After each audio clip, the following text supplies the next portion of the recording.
Book 13. Ithaca at last. His tale was over now. Phaeacians all fell silent, hushed, his story holding them spellbound down the shadowed halls, until Alcinous found the poise to say, Odysseus, now that you have come to my bronze-floored house, my vaulted roofs, I know you won't be driven off your course. Nothing can hold you back. However much you've suffered, you'll sail home. Here, friends, here's a command for one and all. You who frequent my palace day and night and drink the shining wine of kings and enjoy the harper's songs. The robes in hammered gold and a hall of other gifts, you lords of our island, council brought our guest. All I packed in his polished sea chest now. Come. Each of us add a sumptuous tripod, add a cauldron. Then recover our costs with levies on the people. It's hard to afford such bounty man by man. The king's instructions met with warm applause, and home they went to sleep, each in his own house. When young Dawn, with her rose-red fingers, shone once more, they hurried down to the ship with handsome bronze gifts, and striding along the decks, the ardent King Alcinous stowed them under the benches, ship-shape, so nothing could foul the crewmen tugging at their oars. Then back the party went to Alcinous' house, and shared a royal feast. The majestic king slaughtered an ox for them to Cronus his mighty son, Zeus of the thundercloud, whose power rules the world. They burned the thighs and fell to the lordly banquet, reveling there, while in their midst the inspired bard struck up a song. Demodocus, prized by all the people. True, but time and time again, Odysseus turned his face toward the radiant sun, anxious for it to set, yearning now to be gone and home once more. As a man aches for his evening meal, when all day long his brace of wine-dark oxen have dragged the bolted plowshare down a fallow field, how welcome the setting sun to him, the going home to supper. Yes, though his knees buckle, struggling home at last. So welcome now to Odysseus the setting light of day, and he lost no time as he pressed Phaeacia's men who loved their oars, addressing his host Alcinous first and foremost. Alcinous, majesty, shining among your island people, make your libations, launch me safely on my way. To one and all, farewell. All is now made good, my heart's desire convoy home, your precious loving gifts. And may the gods of Olympus bless them for me. May I find an unswerving wife when I reach home, and loved ones hail, unharmed. And you, my friends, remaining here in your kingdom now, may you delight in your loyal wives and children. May the gods rain down all kinds of fortune on your lives. Misfortune never harbor in your homeland. All burst into applause, urging passage home for their parting guest. His farewell rang so true. Hallowed King Alcinous briskly called his herald. Come, Pontonous, mix the wine in the bowl. Pour rounds to all our banqueters in the house. So we, with a prayer to mighty Zeus the Father, can sail our new friend home to native land. Pontonous mixed the heady, honeyed wine, and hovering closely, poured full rounds for all. And from where they sat, they tipped libations out to the happy gods who rule the vaulting skies. Then King Odysseus rose up from his seat, and placing his two-eared cup in Arete's hands, addressed the queen with parting wishes on the wing. Your health, my queen, through all your days to come, until old age and death, that visit all mankind, pay you a visit too. Now I'm on my way, but you, may you take joy in this house of yours, in your children, your people, in Alcinous the king. With that, the great Odysseus strode across the threshold, and King Alcinous sent the herald off with a guest to lead him down to the swift ship and foaming surf. And Arete sent her serving women, one to carry a sea cloak, washed and fresh, a shirt as well, another assigned to bear the sturdy chest, and a third to take the bread and ruddy wine. When they reached the ship at the water's edge, the royal escorts took charge of the gifts at once, and stores of food and wine, stowed them deep in the holds, and then for their guests they spread out rug and sheets. On the half deck, clear astern on the ship's hull, so he might sleep there soundly, undisturbed. And last, Odysseus climbed aboard himself, and down he lay all quiet, as crewmen sat to the oarlocks each in line. They slipped the cable free of the drilled stone post, and soon as they swung back and the blades tossed up the spray, an irresistible sleep fell deeply on his eyes, the sweetest, soundest oblivion, still as the sleep of death itself. And the ship like a four-horse team careering down the plain, all breaking as one, with a whiplash cracking smartly, leaping with hoofs high to run the course in no time. So the stern hove high and plunged with the seething rollers, crashing dark in her wake as on she surged, unwavering, never flagging, no, not even a darting hawk. The quickest thing on wings could keep her pace as on she ran, cutting the swells at top speed, bearing a man endowed with a god's own wisdom. One who had suffered 20 years of torment, sick at heart, cleaving his way through wars of men and pounding waves at sea, but now he slept in peace, the memory of his struggles laid to rest. And then, that hour the star rose up, the clearest, brightest star that always heralds the newborn light of day. The deep sea-going ship made landfall on the island. Ithaca, at last. There on the coast the haven lies, named for Phorcys, the old god of the deep, with two jutting headlands, sheered off at the seaward side but shelving toward the bay, that break the great waves whipped by the gales outside, so within the harbor ships can ride unmoored, whenever they come in mooring range of shore. At the harbor's head a branching olive stands, with a welcome cave nearby it, dank with sea mist, sacred to nymphs of the springs we call the Naiads. There are mixing bowls inside and double-handled jars, crafted of stone, and bees store up their honey in the hollows. There are long stone looms as well, where the nymphs weave out their webs from clouds of sea blue wool, a marvelous sight, and a wellspring flows forever. The cave has two ways in, one facing the north wind, a pathway down for mortals. The other, facing the south, belongs to the gods. No man may go that way. It is the path for all the deathless powers. Here at this bay, the Phaeacian crew put in.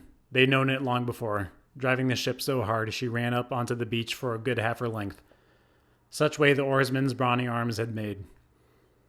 Up from the benches, swinging down to land, first they lifted Odysseus off the decks, linen and lustrous carpet too, and laid him down on the sand asleep, still dead to the world. Then hoisted out the treasures proud Phaeacians, urged by open-hearted Pylos, had lavished on him, setting out for home. They heaped them all by the olive's trunk, in a neat pile clear of the road, for fear some passerby might spot and steal Odysseus's hoard before he could awaken. Then pushing off, they pulled for home themselves. But now Poseidon, god of the earthquake, never once forgetting the first threats he leveled at the hero, probed almighty Zeus to learn his plans in full.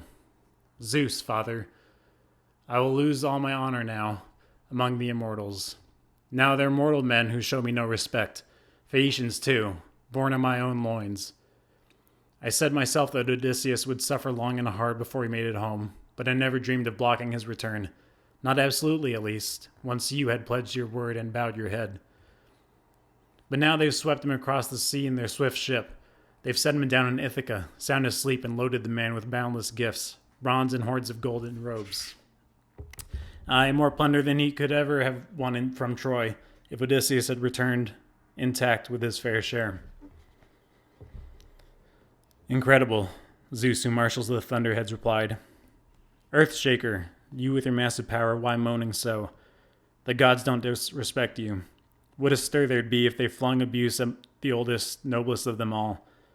Those mortals, if any man, so lost in his strength and prowess, pays you no respect, just pay him back. The power is always yours. Do what you like, whatever warms your heart. King of the dark cloud, the earthquake god agreed. I'd like to avenge myself at once, as you advise, but I've always feared your wrath and shied away. But now I'll crush that fine Phaeacian cutter out on the misty sea, now on her homeward run from the latest convoy. They will learn at last to cease and desist from escorting every man alive. I'll pile a huge mountain round about their port. Wait, dear brother, Zeus who collects the clouds had second thoughts. Here's what seems best to me. As the people all lean down from the city heights to watch her speeding home, strike her into a rock that looks like a racing vessel just offshore. Amaze all men with a marvel for the ages. Then pile your huge mountain round about their port. Hearing that from Zeus, the god of the earthquake sped to Scheria now, Phaeacian's island home, and waited there till the ship came sweeping in, scudding lightly along and surging close abreast. The earthquake god, with one flat stroke of his hand, struck her to stone, rooted her to the ocean floor, and made for open sea. The Phaeacians aghast, those lords of the long oars, the master mariners, traded startled glances, sudden outcries. Look, who's pinned our swift ship to the sea? Just racing for home. Just hove into plain view. They might well wonder, blind to what had happened, till Antinous rose and made things all too clear. Oh no, my father's prophecy years ago. It all comes home to me with a vengeance now. He used to say that Poseidon was vexed with us because we escorted all mankind and never came to grief. He said that one day, as a well-built ship of ours sailed home on the misty sea from such a convoy, the god would crush it, yes, and pile a huge mountain round about our port. So the old king foretold. Now, look, it all comes true. Hurry, friends, do as I say, let us all comply. Stop our convoys home for every castaway chancing on our city. As for Poseidon, sacrifice 12 bulls to the god at once, the pick of the herds. Perhaps he'll pity us. Pile no looming mountain ridge around our port. The people, terrified, prepared the bulls at once. So all of Phaeacia's island lords and captains, milling round the altar, lifted prayers to Poseidon, master of the sea. That very moment, great Odysseus woke from sleep on native ground at last. He'd been away for years, but failed to know the land, for the goddess Pallas Athena, Zeus's daughter, showered mist over all. So under cover, she might change his appearance head to foot, as she told him every peril he'd meet at home, keeping him from being known by wife, townsmen, and friends, till the suitors paid the price for all their outrage. And so to the king himself all Ithaca looked strange. The winding beaten paths, the coves where the ships can ride, the steep rock face of the cliffs, and the tall leafy trees. He sprang to his feet and, scanning his own native country, groaned, slapped his thighs with his flat palms, and Odysseus cried in anguish. Man of misery, whose land have I lit on now?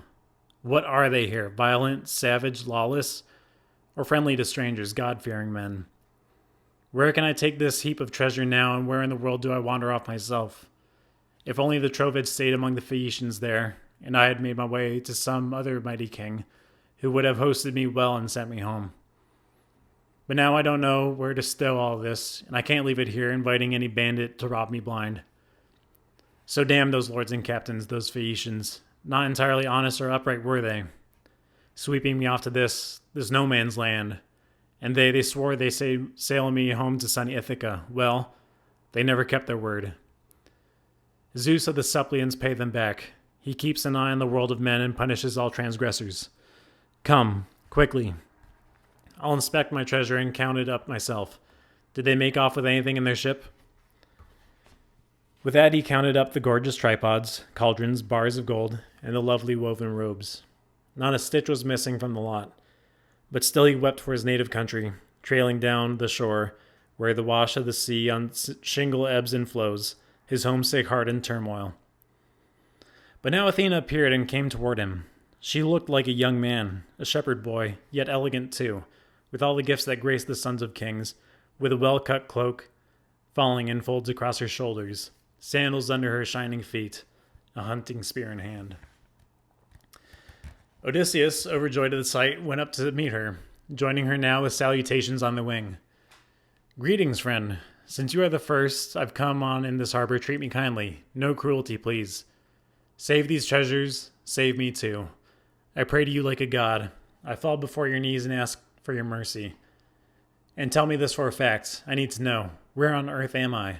What land? Who lives here? Is it one of the sunny islands or some jutting shore of the good green mainland slanting down to sea? Athena answered, her eyes brightening now. You must be a fool, stranger, or come from nowhere, if you really have to ask what land this is. Trust me, it's not so nameless after all. It's known the world around, to all who live to the east and rising sun, and to all who face the western mists and darkness. It's a rugged land, too, cramped for driving horses, but though it's far from broad, it's hardly poor.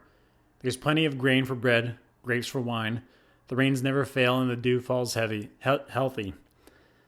Good country for goats, good for cattle too. There's stand on stand of timber, and water runs in the stream beds through the year. So stranger, the name of Ithaca's reached as far as Troy, and Troy, they say, is long hard sail from Greece. Ithaca. Heart racing, Odysseus, that great exile, filled with joy to hear Athena, daughter of storming Zeus, pronounce that name. He stood on native ground at last, and he replied with a winging word to Pylos. Not with a word of truth, he choked it back, always invoking the cunning in his heart. Ithaca? Yes, I seem to have heard of Ithaca, even on Crete's broad island far across the sea. And now I've reached it myself, with all this loot. But I left behind an equal measure for my children. I'm a fugitive now, you see. I killed Eumaeus' son, Orsilochus. Lightning on his legs, a man who beat all runners alive on that long island. What a racer. He tried to rob me of all the spoil I'd won at Troy, the plunder I went to hell and back to capture true, cleaving my way through the wars of men and waves at sea. And just because I refused to please his father, serve under him at Troy, I led my own command. So now with a friend, I lay in wait by the road. I killed him just loping in from the fields. With one quick stroke of my bronze spear, in the dead of night, the heavens pitch black. No one could see us, spot me tearing out his life with a weapon honed for action. Once I'd cut him down, I made for a ship and begged the Phoenician crew for mercy, paying those decent hands a hearty share of plunder. Asked them to take me on and land me down in Pylos, there, or lovely Elis, where Appians rule in power. But a heavy gale wind blew them way off course, much against their will. They'd no desire to cheat me. Driven afar, we reached this island here at the midnight hour. Rowing for dear life, we made it into your harbor. Not a thought of supper, much as we all craved food. We dropped from the decks and lay down, just like that. A welcome sleep came over my weary bones at once, while the crew hoisted up my loot from the holds and set it down on the sand near where I slept.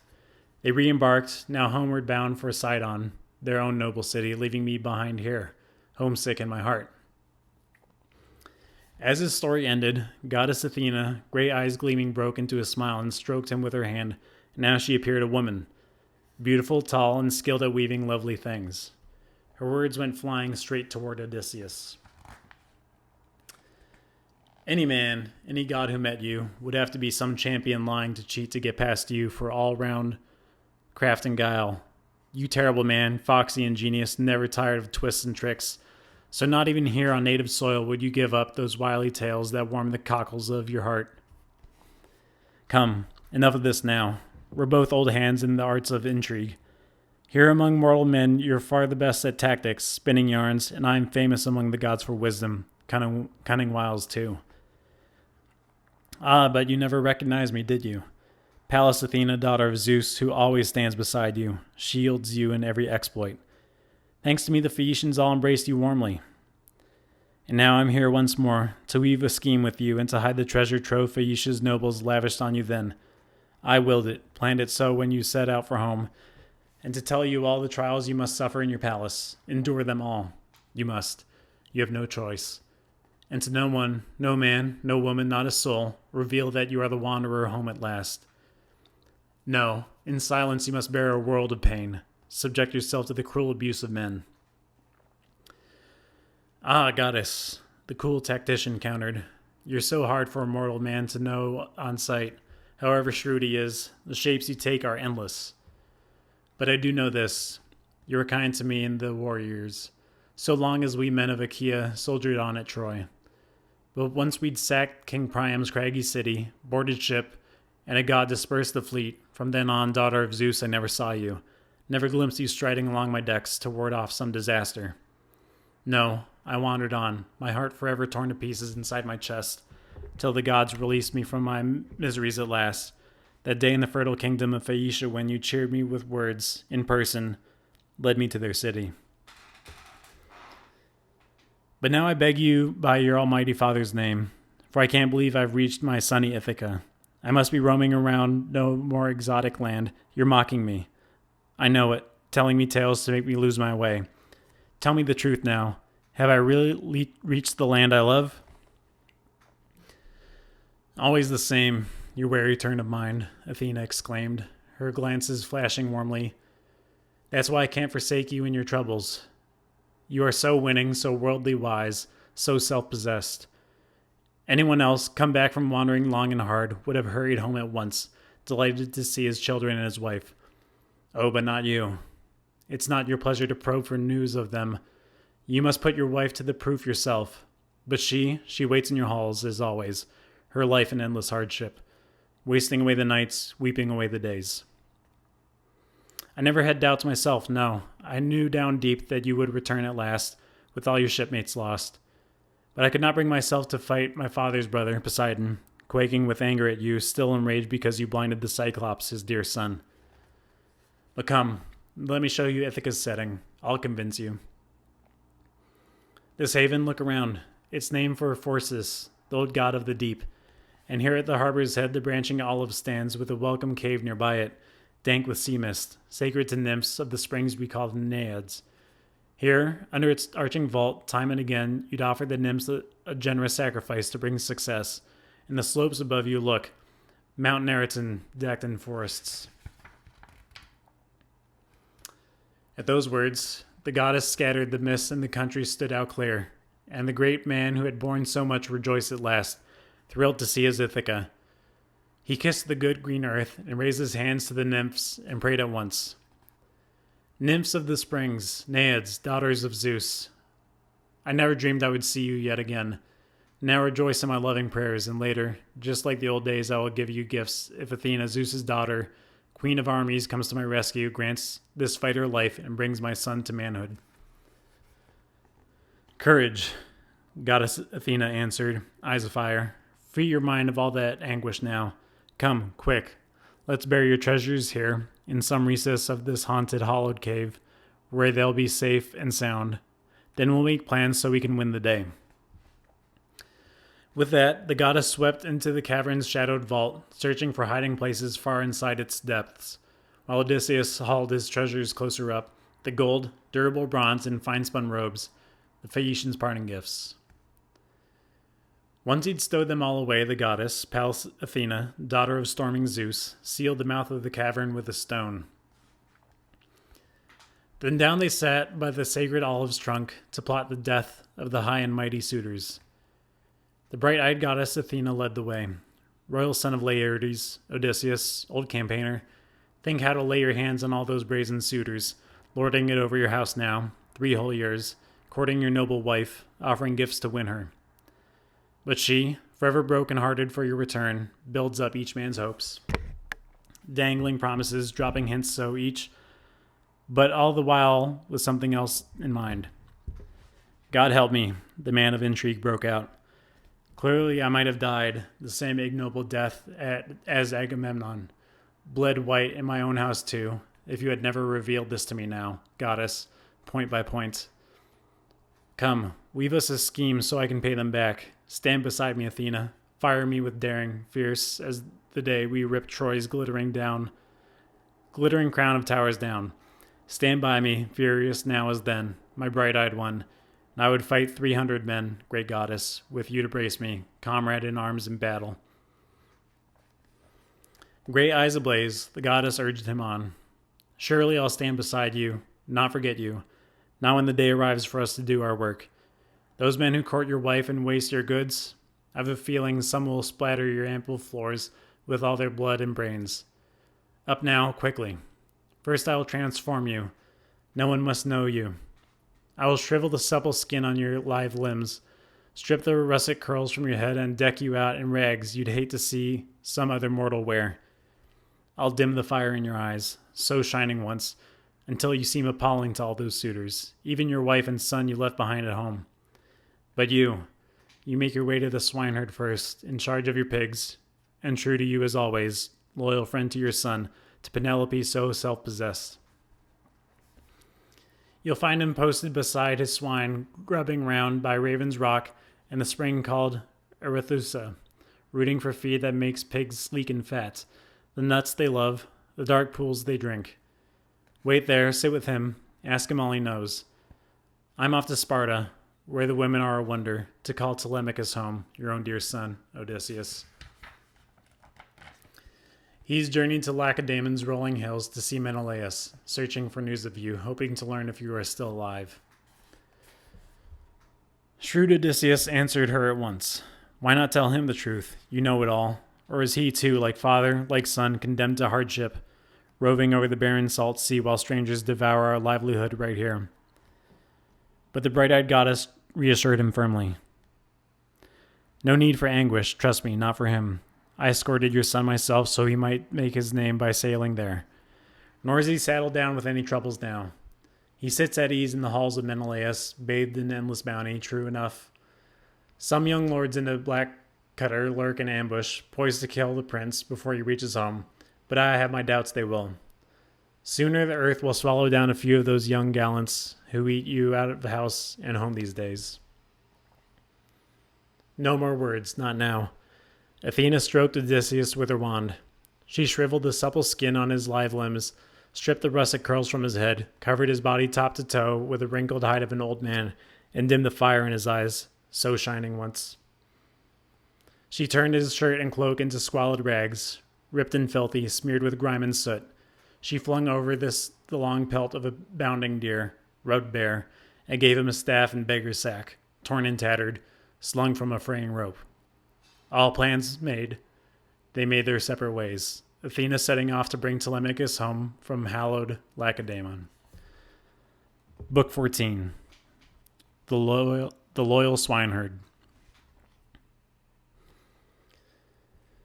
So up from the haven now Odysseus climbed a rugged path, through timber along high ground. Athena had shown the way to reach the swineherd's place, that fine loyal man who, of all the household hands Odysseus ever had, cared the most for his master's worldly goods. Sitting at the door of his lodge he found him, there in his farmstead, high-walled, broad and large, with its long view on its cleared rise of ground. The swineherd made those walls with his own hands to enclose the pigs of his master gone for years. Alone, apart from his queen or old Laertes, he'd built them up of quarried blocks of stone and coped them well with a fence of wild pear. Outside, he'd driven stakes in a long line stockade, a ring of thick-set palings split from an oak's dark heart. Within the yard, he built 12 sties side by side to bed his pigs, and each one 50 brood sows slept aground, penned and kept for breeding. The boars slept outside, but far fewer of them, thanks to the lordly suitors' feasts that kept on thinning the herd and kept the swineherd stepping, sending to town each day the best fat hog in sight. By now they were down to 360 head, but guarding them all the time were dogs like savage beasts, a pack of 4, reared by the swineherd, 4 men of men. The man himself was fitting sandals to his feet, carving away at an ox hide dark and supple. As for his men, 3 were off with their pigs, herding them here or there, under orders he'd sent aforth to town, with hog in tow for the gorging suitors to slaughter off and glut themselves with pork.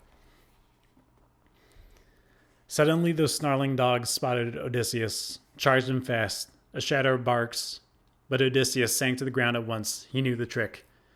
The staff dropped from his hand, but here and now, on his own farm, he might have taken a shameful mauling. Yes, but the swineherd, quick to move, dashed for the gate. Flinging his ox hide down, rushed the dogs with curses, scattered them left and right with flying rocks, and warned his master, "Lucky to be alive, old man. A moment more, my pack would have torn you limb from limb. Then you'd have covered me with shame, as if the gods had never given me blows and groans aplenty. Here I sit, my heart aching, broken for him, my master, my great king, fattening up his own hogs for other men to eat, while he, starving for food, I wager, wanders the earth.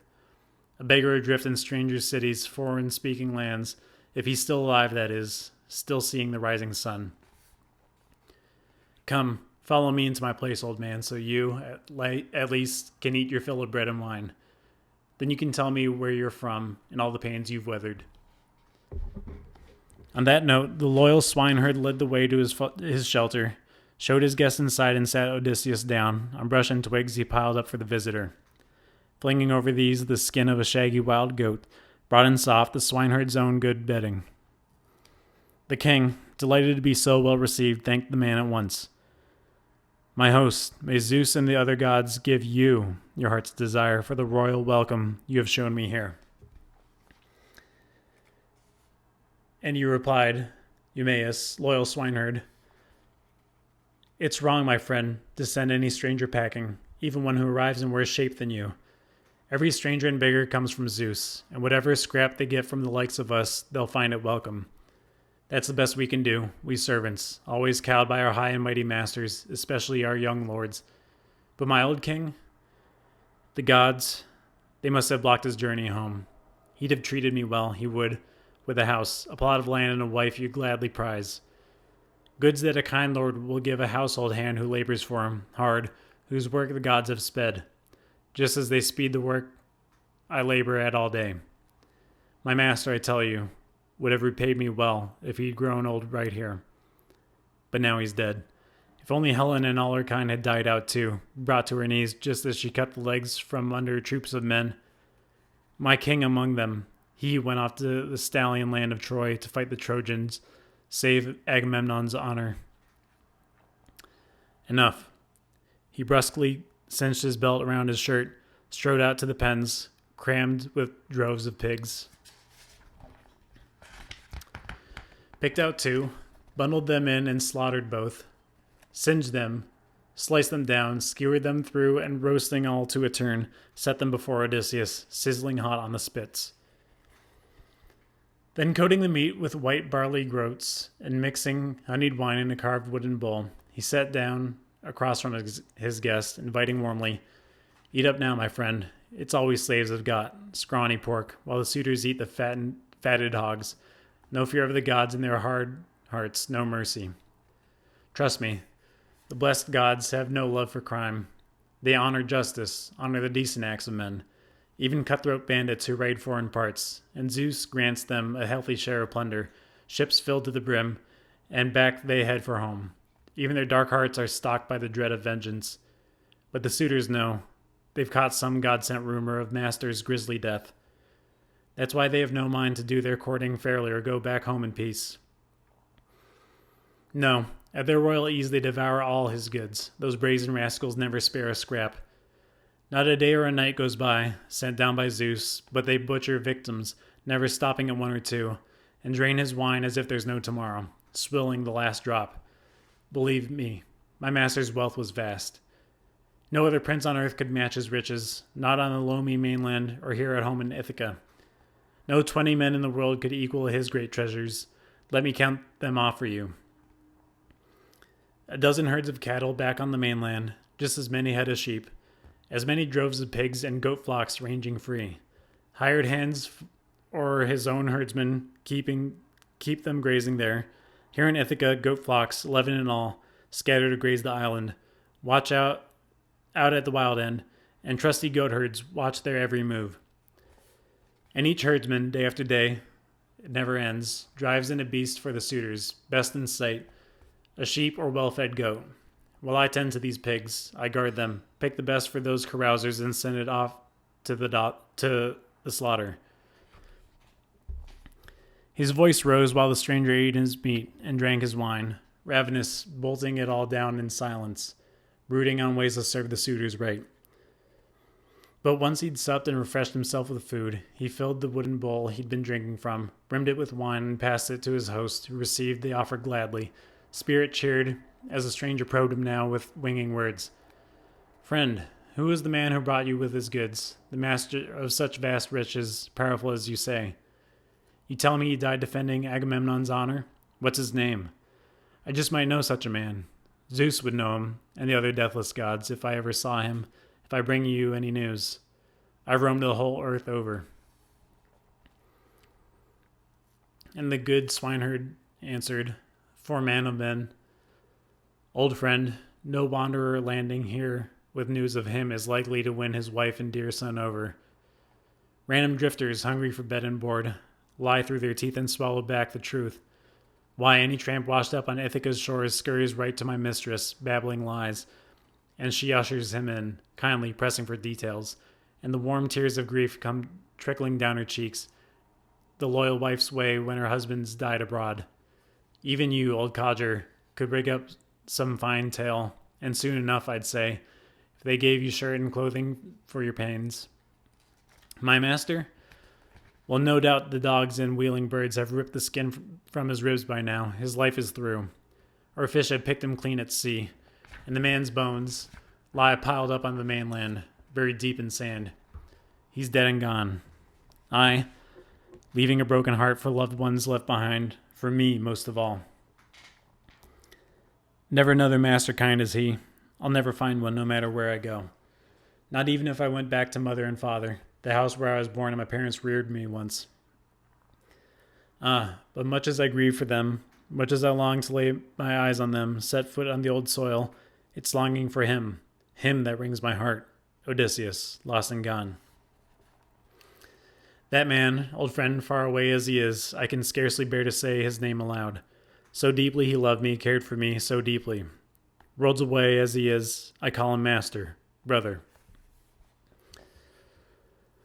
My friend, the great Odysseus, long in exile, answered, since you are dead certain, since you still insist he's never coming back, still the soul of denial, I won't simply say it. On my oath I swear, Odysseus is on his way. Reward for such good news? Let me have it the moment he sets foot in his own house. Dress me in shirt and cloak, in handsome clothes. Before then, poor as I am, I wouldn't take a thing. I hate that man like the very gates of death who, ground down by poverty, stoops to peddling lies. I swear by Zeus, the first of all the gods, by this table of hospitality here my host, by Odysseus's hearth where I have come for help, all will come to pass, I swear, exactly as I say. True, this very month, just as the old moon dies and the new moon rises into life, Odysseus will return. He will come home and take revenge on any man who offends his wedded wife and princely son. Good news, you replied, Eumaeus, loyal swineherd. But I will never pay a reward for that, old friend. Odysseus, he'll never come back home again. Never. Drink your wine, sit back. Let's talk of other things. Don't remind me of all of this. The heart inside me breaks when anyone mentions my dear master. That oath of yours, let it pass. Odysseus, oh come back. Just as I wish. I and Penelope, old Laertes too, Telemachus too, the godlike boy. How I grieve for him now, I can't stop. Odysseus' son, Telemachus. The gods reared him up like a fine young tree, and I often said, in the ranks of men he'll match his father, his own dear father. Amazing in build and looks, that boy. But all of a sudden, God wrecks his sense of balance. God or man, no matter. Off he's gone to catch some news of his father, down to holy Pylos. And now those gallant suitors lie in wait for him, sailing home to tear the royal line of Archesius out of Ithaca, root and branch, good name and all. Enough.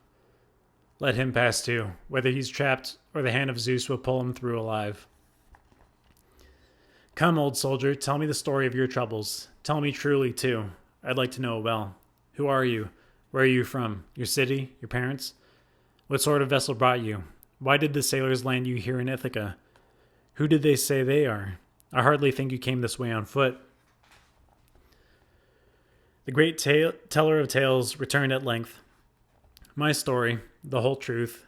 I'm glad to tell it all.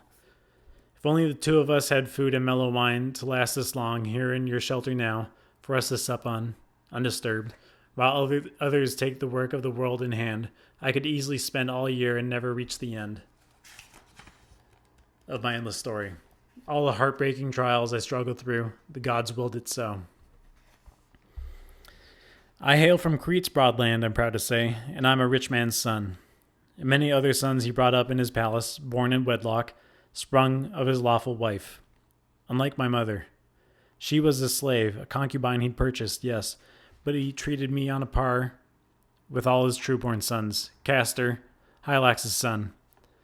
I'm proud to boast his blood, that man revered like a god throughout all Crete those days, for wealth, power, and all his glorious offspring. But the deadly spirits soon swept him down to the house of death, and his high and mighty sons carved up his lands, and then cast lots for the parts, and gave me just a pittance, a paltry house as well. But I won myself a wife from wealthy, landed people, thanks to my own strong points. I was no fool and never shirked a fight. But now my heyday's gone. I've had my share of blows. Yet look hard at the husk and you'll still see, I think, the grain that gave it life. By heaven, Ares gave me courage. Athena, too, to break the ranks of men wide open once in the old days, whenever I picked my troops and formed an ambush, plotting attacks to spring against our foes. No hint of death could daunt my fighting spirit. Far out of the front, I charged and spear my man. I cut down any enemy soldier backing off. Such was I in battle, true, but I had no love for working the land, the chores of households either, the labor that raises crops of shining children. No, it was always oar-swept ships that thrilled my heart, and wars, and the long polished spears and arrows, dreadful gear that makes the next man cringe. I loved them all. God planted that love inside me. Each man delights in the work that suits him best. Why, long before we Achaeans ever camped at Troy, 9 commands I led in our deep sea-going ships, raiding foreign men, and a fine haul reached my hands. I helped myself the lion's share, and still more spoils came by lot. And my house grew by leaps and bounds. I walked among the Cretans, honored, feared as well. But then, when thundering Zeus contrived that expedition, that disaster that brought so many fighters to their knees, and men kept pressing me and renowned Eumaeus to head a fleet to Troy, there was no way out, no denying them then. The voice of the people bore down much too hard.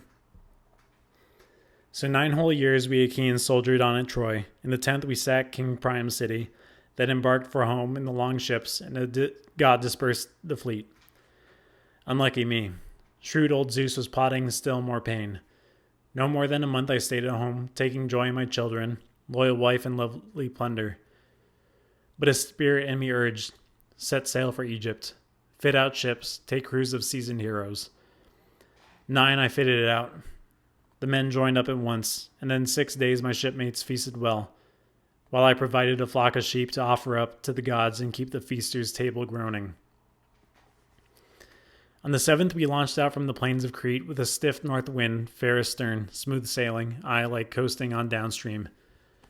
And not one craft in our squadron foundered, all shipshape, and all hands sound. We sat back while the wind and helmsman kept us true on course. 5 days out and we raised the great river Nile, and there in the Nile delta moored our ships of war. God knows I ordered my trusty crew to stand by, just where they were, and guard the anchored fleet, and I set a patrol to scout things out from higher ground.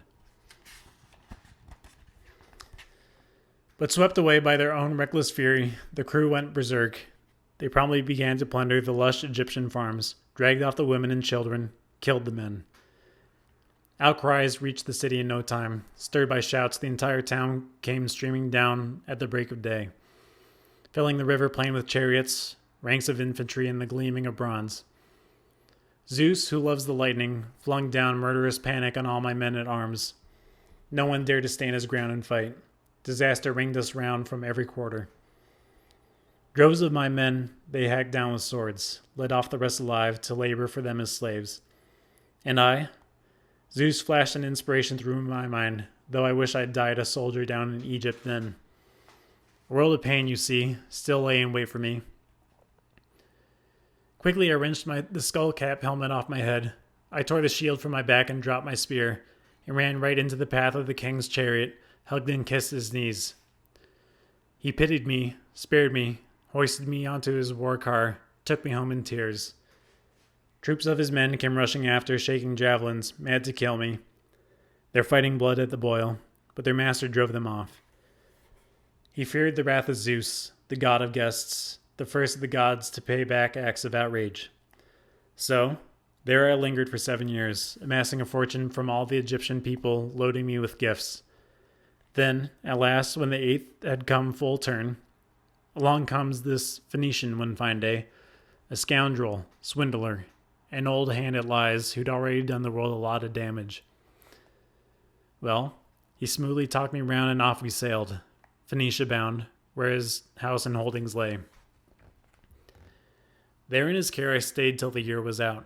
Then, when the months and days had run their course, and the year wheeled around, and the seasons came again, he conned me aboard his freighter bound for Libya, pretending I'd help him ship a cargo there for sale, but in fact he'd sell me there and make a killing.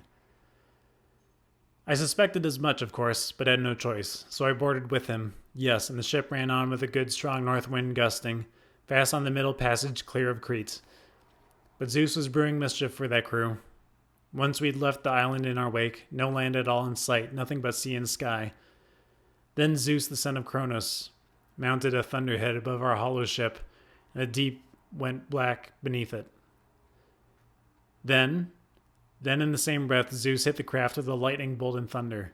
Round she spun, reeling under the impact, filled with reeking brimstone, shipmates pitching out of her, bobbing round like seahawks, swept along by the breakers past the trim black hull, and the god cut short their journey home forever. Not mine. Zeus himself, when I was just at the final gasp, thrust the huge mast of my dark, proud vessel right into my arms so I might flee disaster one more time. Wrapping myself around it, I was borne along by the wretched gale winds, rushed along 9 days. On the 10th, at the dead of night, a shouldering breaker rolled me up along Thesprotia's beaches. There, the king of Thesprotia, Phaedon, my salvation, treated me kindly, asked for no reward at all. His own good son had found me, half dead from exhaustion in the cold. He raised me up by the hand and led me home to his father's house and dressed me in cloak and shirt and decent clothes. That's where I first got wind of him, Odysseus. The king told me he'd hosted the man in style, befriended him on his way home to native land, and showed me all the treasure Odysseus had amassed. Bronze and gold aplenty, and plenty of hard-wrought iron, enough to last a man and 10 generations of his heirs. So great the wealth stored up for him in the king's vaults. But Odysseus, he made clear, was off at Dodona then, to hear the will of Zeus that rustles forth from the god's tall leafy oak. How should he return, after all the years away, to his own green land of Ithaca, openly or in secret? Phaedon swore to me, what's more, as the princely man poured out libations in his house. The ships hauled down, and the crew set to sail to take Odysseus home to native land. But he shipped me off before. A Thesprotian cutter chanced to be heading for Dulichion rich in wheat, so he told the crew to take me to the king. Acastus, treat me kindly too. But it pleased them more to scheme foul play against me, sink me into the very depths of pain. As soon as the ship was far off land, scudding in mid-sea, they sprang their trap, my day of slavery, then and there. They stripped from my back the shirt and cloak I wore, decked me out in a new suit of clothes, all rags, ripped and filthy, the rags you see right now. But then, once they'd gained the fields of Ithaca, still clear in the evening light, they lashed me fast to the rowing benches, twisting a cable around me. All hands went ashore and rushed to catch their supper on the beach. But the gods themselves unhitched my knots at once, with the gods' own ease. I wrapped my head in rags, slid down the gangplank, polished smooth, slipped my body into the water, not a splash, chest high, then quick, launched out with both my arms and swam away, out of the surf in no time, clear of the crew. I clambered upland into a flowery, fragrant bush and crouched there, huddling low. They raised a hue and cry, wildly beat the bushes, but when it seemed no use to pursue the hunt, back they trudged again and boarded their empty ship. The gods hid me themselves. It's light work for them, and brought me here, the homestead of a man who knows the world. So it seems to be my lot that I'll live on. And you, replied Eumaeus, loyal swineherd. So much misery, friend. You move my heart deeply with your long tale. Such blows, such roving. One part's off the mark, I know. You'll never persuade me what you say about Odysseus. A man in your condition, who are you? I ask you to lie for no good reason. Well, I know the truth of my good lord's return, how the gods detested him with a vengeance, never letting him go under, fighting Trojans, or die in the arms of loved ones, once he'd wound down the long coil of war. Then all united Achaea would have raised his tomb, and he'd have won his son great fame for years to come. But now the whirlwinds have ripped him away, no fame for him, and I live here, cut off from the world, with all my pigs. I never go into town unless, perhaps, wise Penelope calls me back, when news drops in from nowhere. There they crowd the messenger, cross-examine him, heartsick for their long-lost lord, or all too glad to eat him out of house and home scot-free. But I have no love for all that probing, prying, not since some Aetolian fooled me with his yarn. He'd killed a man, wandered over the face of the earth, stumbled onto my hut, and I received him warmly. He told me he'd seen Odysseus, lodged with King Eumaeus down in Crete, refitting his ships, hard hit by the gales. But he'd be home, he said, by summer or harvest time, his hulls freighted with treasure, manned by fighting crews. So you, old misery, seeing a god has led you here to me, don't try to charm me now, don't spellbind me with lies. Never for that will I respect you, treat you kindly. No, it's my fear of Zeus, the god of guests. And because I pity you. Good God, the crafty man pressed on. What a dark, suspicious heart you have inside you. Not even my oath can win you over, make you see the light. Come, strike a bargain. All the gods of Olympus witness now our pact. If your master returns here to your house, dress me in shirt and cloak and send me off to Delikion at once, the place I long to be.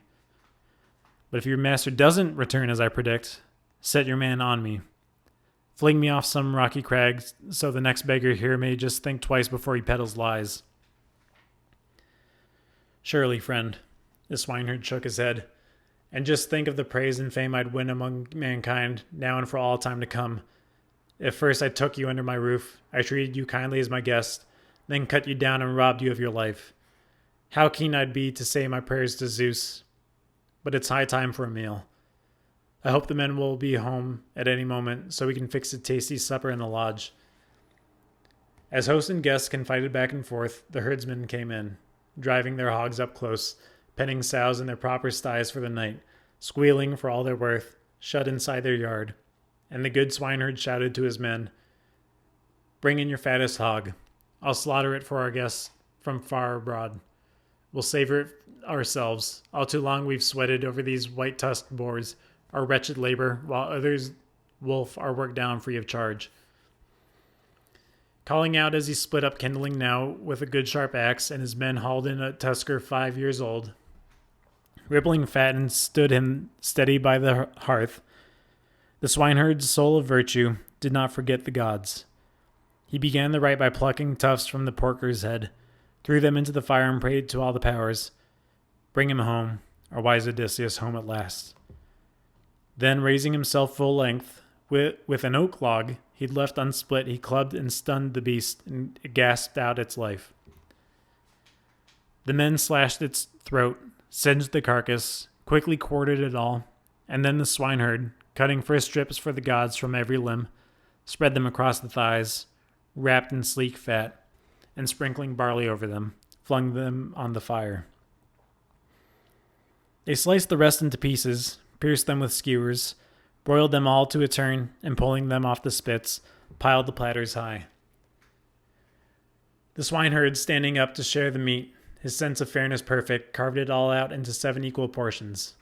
One he left aside, lifting up prepared to the forest nymphs and Hermes, Maia's son, and the rest he handed on to each man in turn. But to Odysseus he presented the boar's long loin, and the cut of honor cheered his master's heart. The man for all occasions thanked his host. "I pray, Eumaeus, you'll be as dear to Father Zeus as you are to me. A man in my condition, you honor me by giving me your best."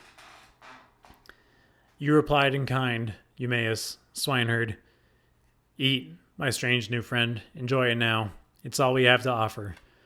As for Father Zeus, one thing he will give, and another he'll hold back, whatever his pleasure. All things are in his power." He burned choice parts for the gods who never die, and pouring glistening wine in a full libation, placed the cup in his guest's hands. Odysseus, raider of cities, and down he sat to his own share. Menelaus served them bread, a man the swineherd purchased for himself in his master's absence, alone, apart from his queen or old Laertes, bought him from Taphians, bartered his own goods. They reached out for the spread that lay at hand, and when they put aside desire for food and drink, Menelaus cleared the things away, and now, content with bread and meat, they made for bed at once. A foul night came on, the dark of the moon, and Zeus raining from dusk to dawn, and a sodden west wind raged. Odysseus spoke up now, keen to test the swineherd. Would he take his cloak off, hand it to his guest, or at least tell one of his men to do the same? He cared for the stranger so, who ventured now. Listen, Eumaeus, and all you comrades here, allow me to sing my praises for a moment. Say it's the wine that leads me on, the wild wine that sets the wisest man to sing at the top of his lungs, laugh like a fool. It drives the man to dancing. It even tempts him to blurt out stories better never told. But now that I'm sounding off, I can't hold back. Oh, make me young again, and the strength inside me steady as a rock. Just as I was that day, we sprang a sudden ambush against the Trojans. Odysseus led the raid with Atreus' son Menelaus. I was third in command. They'd chosen me themselves. Once we'd edged up under the city's steep ramparts, crowding the walls but sinking into the thick brake, the reeds and marshy flats, huddling under our armor, there we lay. And a foul night came on, the north wind struck, freezing cold, and down from the skies the snow fell like frost. Packed hard, the rims of our shields armored round with ice. There all the rest of the men wore shirts and cloaks, and, hunching shields over their shoulders, slept at ease. Not I. I'd left my cloak at camp when I set out. Idiot, never thinking it might turn cold. So I joined in with just the shield on my back and a shining waistguard, but then at last, the night's third watch, the stars just wheeling down, I muttered into his ear, Odysseus right beside me. Nudging him with an elbow, he perked up at once. Royal son of Laertes, Odysseus, full of tactics, I'm not long for the living. The cold will do me in. See, I've got no cloak. Some spirits fooled me. I came out half-dressed. Now there's no escape. I hadn't finished. A thought flashed in his mind. No one could touch the man at plots or battles. Shh, he hissed back. Odysseus had a plan. One of our fighters over there might hear you. Then he propped his head on his forearm, calling out, Friends, wake up. I slept and a god sent down a dream. It warned that we're too far from the ships, exposed. Go, someone, tell Agamemnon, our field marshal. He might rush reinforcements from the beach. Thoas, son of Adraman, sprang up at once, flung off his purple cloak and ran to the ships, while I, bundling into his wrap, was glad at heart till dawn rose on our gold throne once more. Oh, make me young again, and the strength inside me steady as a rock. One of the swineherds here would lend a rap for love of a good soldier, respect as well. Now they spurn me, dressed in filthy rags. And you replied, Eumaeus, loyal swineherd. Now that was a fine yarn you told, old-timer. Not without point, not without profit either. You won't want art for clothes or whatever else is due a worn-out traveler come for help. Not for tonight, at least. Tomorrow morning, you'll have to flap around in rags again. Here we've got no store of shirts and cloaks. No changes. Just one rat per man, that's all. But just you wait till Odysseus' dear son comes back. That boy will deck you out in a cloak and shirt and send you off wherever your heart desires. With that, he rose to his feet and laid out a bed by the fire, throwing over it skins of sheep and goats, and down Odysseus lay. Eumaeus flung on his guest the heavy, flaring cloak he kept in reserve to wear when winter brought some wild storm. So here, Odysseus slept and the young hands slept beside him, not the swineherd. Not his style to bed indoors, apart from his pigs. He geared up to go outside and it warmed Odysseus' heart. Eumaeus cared so much for the absent master's goods. First, over his broad shoulders he slung a whetted sword, wrapped himself in a cloak stitched tight to block the wind, and adding a cape, the pelt of a shaggy, well-fed goat, he took a good sharp lance to fight off men and dogs. Then out he went to sleep where his white-tusked boars had settled down for the night, just under a jutting crag that broke the north wind's blast. Book 15. The Prince Sets Sail for Home. Now south through the spacious dancing rings of Lacedaemon, Athena went to remind the hero's princely son of his journey home and spur him on his way. She found him there with Nestor's gallant son, bedded down in the porch of illustrious Menelaus. Busy Stratus, at least, overcome with deep, sound sleep, but not Telemachus. Welcome sleep could not hold him. All through the god-sent night he lay awake, tossing with anxious thoughts about his father. Hovering over him, eyes ablaze, Athena said, "It's wrong, Telemachus, wrong to rove so far, so long from home, leaving your own holdings unprotected.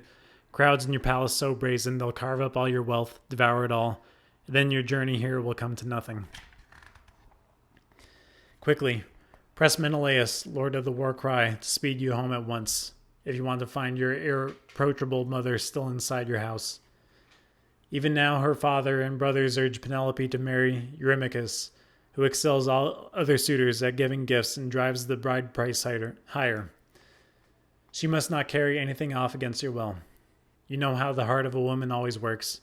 She likes to build the wealth of her new groom, of the sons she bore, of her dear departed husband, not a memory of the dead, no questions asked. So sail for home, I say. With your own hands, turn over all your goods to the one serving woman you can trust the most, till the gods bring to light your own noble bride. And another thing, take it to heart, I tell you. Picked men of the suitors lie in ambush, grim set in the straits between Ithaca and rocky Sami, poised to kill you before you can reach home. But I have my doubts they will. Sooner the earth will swallow down a few of those young gallants who eat you out of the house and home these days. Just give the Channel Islands a wide berth, push on in your trim ship, sail night and day, and the deathless god who guards and pulls you through will send you a fresh fair wind from hard astern. At your first landfall, Ithaca's outer banks, speed ship and shipmates round to the city side. But you make your way to the swineherd first, in charge of your pigs, and true to you as always. Sleep the night there, send him to town at once to tell the news to your mother, wise Penelope. You've made it back from Pylos, safe and sound. Mission accomplished. Back she went to Olympus's heights as Telemachus woke Nestor's son from his sweet sleep. He dug a heel in his ribs and roused him briskly. Up, Pisistratus, hitch the team to the chariot. Let's head for home at once. No, Telemachus, Nestor's son objected. Much as we long to go, we cannot drive a team in the dead of night. Morning will soon be here. So wait, I say. Wait till he loads our chariot down with gifts. The hero treaties, Menelaus, the great spearman, and gives us warm salutes and sees us off like princes. That's the man a guest will remember all his days, the lavish host who showers him with kindness. At those words, Dawn rose on her golden throne, and Menelaus, lord of the war cry, rising up from bed by the side of Helen with her loose and lovely hair, walked toward his guests. As soon as he saw him, Telemachus rushed to pull his shimmering tunic on. Over his broad shoulders, through his flaring cape, the young prince, son of King Odysseus, strode out to meet his host. Menelaus, royal son of Atreus, captain of armies, let me go back to my own country now. The heart inside me longs for home at last. The lord of the war cry reassured the prince. I'd never detain you here too long, Telemachus, not if your heart is set on going home. I'd find fault with another host, I'm sure. Too warm to his guests, too pressing or too cold. Balance is best in all things. It's bad either way. Spurring the stranger home who wants to linger, holding the one who longs to leave. You know. Welcome the coming, speed the parting guest. But wait till I load your chariot down with gifts, fine ones too, you'll see with your own eyes, and tell the maids to serve a meal at hall. We have gods plenty here. It's honor and glory to us, a help to you as well. If you dine in style first, then leave to see the world. And if you're keen for the grand tour of all Hellas, right to the depths of Argus, I'll escort you myself, harness the horses, guide you through the towns. And no host will turn us away with empty hands. Each will give us at least one gift to prize. A handsome tripod, cauldron forged in bronze, a brace of mules, or a solid golden cup. Firmly resolved, Telemachus replied, Menelaus, royal treaties, captain of armies, I must go back to my own home at once. When I started out, I left no one behind to guard my own possessions. God forbid, searching for my great father, I lose my life, or lose some priceless treasure from my house. As soon as the lord of the war cry heard that, He told his wife and serving women to lay out a meal in the hall at once. They'd stores aplenty there. Eumaeus, son of Boethus, came to join them, fresh from bed. He lived close by the palace. The warlord Menelaus told him to build a fire and broil some meat. He quickly did his bidding. Down Atrides walked to a storeroom filled with scent, and not alone, Helen and Megapenthes went along. Reaching the spot where all the heirlooms lay, Menelaus chose a generous two-handled cup. He told his son Megapenthes to take a mixing bowl, solid silver, while Helen lingered beside the chests. And there they were, brocaded, beautiful robes her own hands had woven. Queenly Helen, radiance of women, lifted one from the lot, the largest, loveliest robe, and richly worked, and like a star it glistened, deep beneath the others. Then all three went up and on through the halls until they found Telemachus. The red-haired king spoke out. "O my boy, may Zeus the Thunderer, Hera's lord, grant you the journey home your heart desires. Of all the treasures lying heaped on in my palace, you shall have the finest, most esteemed. Look, I'll give you this mixing bowl, forged to perfection. It's solid silver, finished off with a lip of gold. Hephaestus made it himself. A royal friend, Phaedimus, king of Sidon, lavished it on me, when his palace welcomed me on passage home. How pleased I'd be if you took it as a gift." And the warlord placed the two-eared cup in his hands while stalwart Megapenthes carried in the glittering silver bowl and set it down before him. Helen, her cheeks flushed with beauty, moved beside him, holding the robe in her arms, and offered warmly, "Here, dear boy, I too have a gift to give you, a keepsake of Helen. I wove it with my hands for your own bride to wear when the blissful day of marriage dawns. Until then, let it rest in your mother's room, and you may return in joy, my parting wish, to your own grand house, your native land at last." With that, she laid the robe in his arms, and he received it gladly. Prince Pisistratus, taking the gifts, stowed them deep in the chariot cradle, viewed them all with wonder. The red-haired warlord led them back to his house, and the guests took seats on low and high-backed chairs. A maid brought water soon in a graceful golden pitcher, and over a silver basin tipped it out so they might rinse their hands, then pulled a gleaming table to their side. A state housekeeper brought on bread to serve them, appetizers aplenty too, lavish with her bounty. Ready Eumaeus carved and passed the meat. The son of illustrious Menelaus poured their wine. They reached out for the good things that lay at hand, and once they had put aside desire for food and drink,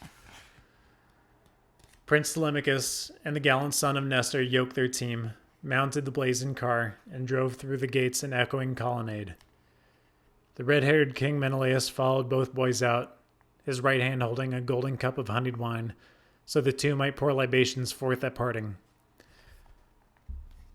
Just in front of the straining team he strode, lifting his cup and pledging both his guests. "Farewell, my princes. Give my warm greetings to Nestor, the great commander, always kind to me as a father long ago when we young men of Achaea fought at Troy." And tactful Telemachus replied at once, "Surely, my royal host, will tell him all. As soon as we reach old Nestor, all you say. I wish I were just as sure I'd find Odysseus waiting there at home when I reach Ithaca. I tell him I come from you, treated with so much kindness at your hands, loaded down with all these priceless gifts." At his last words, a bird flew past on the right, an eagle clutching a huge white goose in its talons, plucked from the household yards. And all rushed after, shouting, men and women, and swooping toward the chariot now. The bird veered off to the right again before the horses. All looked up, overjoyed, people's spirits lifted. Nestor's son, Pisistratus, spoke out first. "Look there, King Menelaus, captain of armies. What? Did the gods send down that sign for you or the two of us?" The warlord fell to thinking, how to read the omen rightly, how to reply. But long-robed Helen stepped in well before him. "Listen to me, and I will be your prophet. Sure as the gods have flashed it in my mind, and it will come to pass, I know it will. Just as the eagle swooped down from the crags where it was born and bred, just as it snatched that goose fanned up for the kill inside the house, just so, after many trials and roving long and hard, Odysseus will descend on his house and take revenge, unless he's home already, sowing seeds of ruin for that whole crowd of suitors. Oh, if only, pensive Telemachus burst out in thanks to Helen. Zeus, the thundering lord of Hera, makes it so. Even at home I'll pray to you as a deathless goddess. He cracked the lash and the horses broke quickly, careering through the city out into open country, shaking the yoke across their shoulders all day long.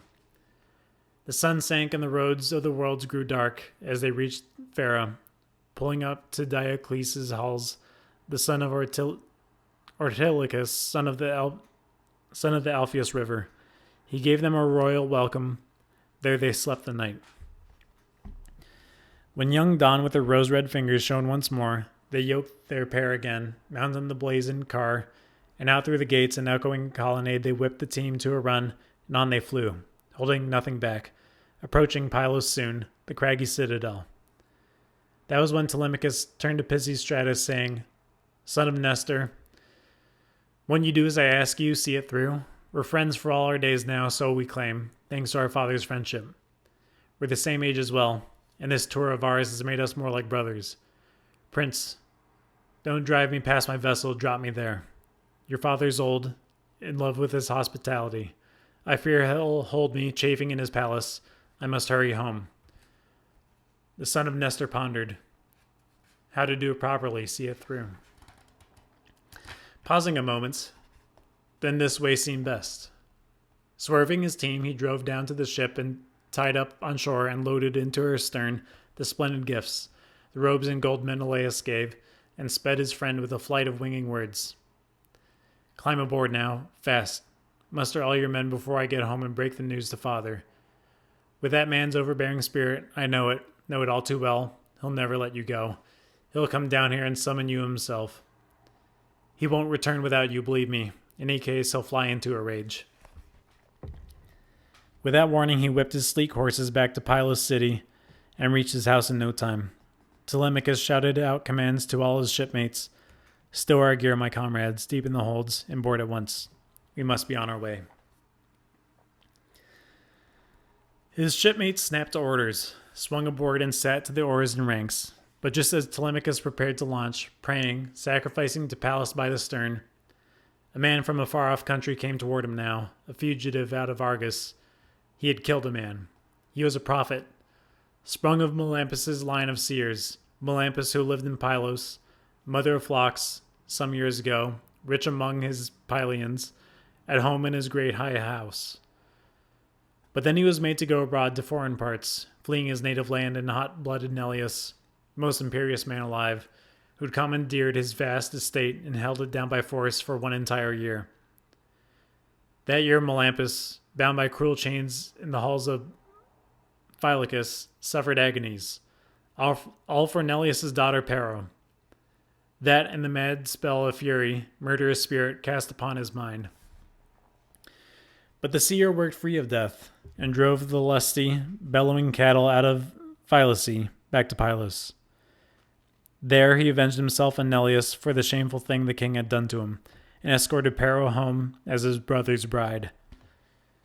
But he himself went off to a distant country, Argos, land of stallions, his destined home where he would live and rule the Argive nation.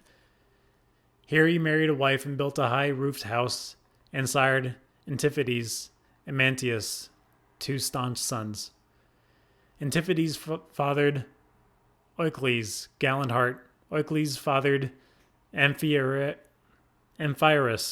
driver of armies, whom storming Zeus and Apollo loved intensely, showering him with every form of kindness. But he never reached the threshold of old age. He died at Thebes, undone by a bribe his wife accepted, leaving behind his two sons, Alcmaeon and Amphilochus. On his side, Mantius sired Polyphides and Clitus both, but Dawn of the Golden Throne whisked Clitus away, overwhelmed by his beauty, so the boy would live among the deathless gods. Yet Apollo made magnanimous Polyphides a prophet. After Amphiarus' death, the greatest seer on earth. But a feud with his father drove him off to Hyperesia, where he made his home and prophesied to the world. The prophet's son it was, Theoclymenus his name, who approached Telemachus now and found him pouring wine to a god and saying prayers beside his ship. "Friend," he said in a winging supplication, "since I find you burning offerings here, I beg you by these rites and the god you pray to, then by your own life and the lives of all men who travel with you, tell me truly, don't hold back. Who are you? Where are you from? Your city? Your parents?" "Of course, stranger," the forthright prince responded. "I will tell you everything clearly as I can. Ithaca is my country. Odysseus is my father. There was a man. Or was he all a dream? But he surely died a wretched death by now. Yet here I've come with my crew and black ship, out for news of my father, lost and gone so long." And the godlike seer Theoclymenus replied, "Just like you, I too have left my land. I, because I killed a man of my own tribe. But he has many brothers and kin in Argos, Stallion land, who rule the plains in force, fleeing death at their hands, a dismal fate. I am a fugitive now, doomed to wander across this mortal world. So take me aboard, hear fugitive's prayer. Don't let them kill me. They were after me, well I know." "So desperate," thoughtful Telemachus exclaimed. "How could I drive you from my ship? Come sail with us. We'll tend you at home, with all we can provide." And he took the prophet's honed bronze spear, laid it down full length on the rolling deck, swung aboard the deep-sea craft himself, assuming the pilot's seat reserved astern, and put the seer beside him. Cables cast off, Telemachus shouted out commands to all his shipmates. All lay hands to tackle.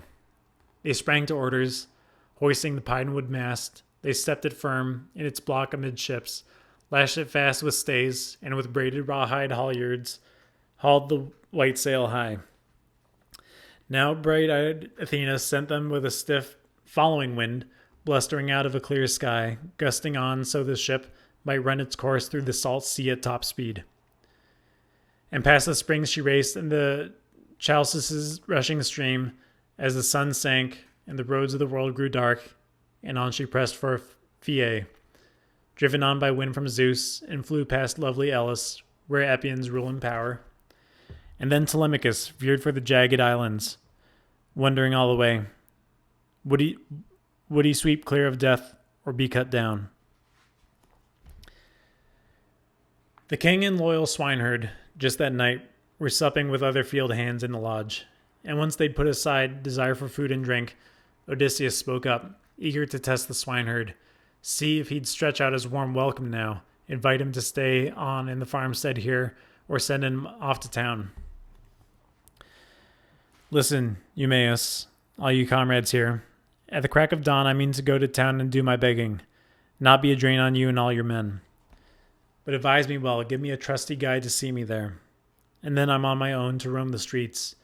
I have no choice. Hoping to find a handout, just a crust or cupful. I really like to go see the house of King Odysseus, give my news to his cautious queen, Penelope. Why, I'd even mix with those overweening suitors. Would they spare me a plateful? Look at all they have. I do good work for them, promptly, anything they want. Let me tell you, listen closely, catch my drift.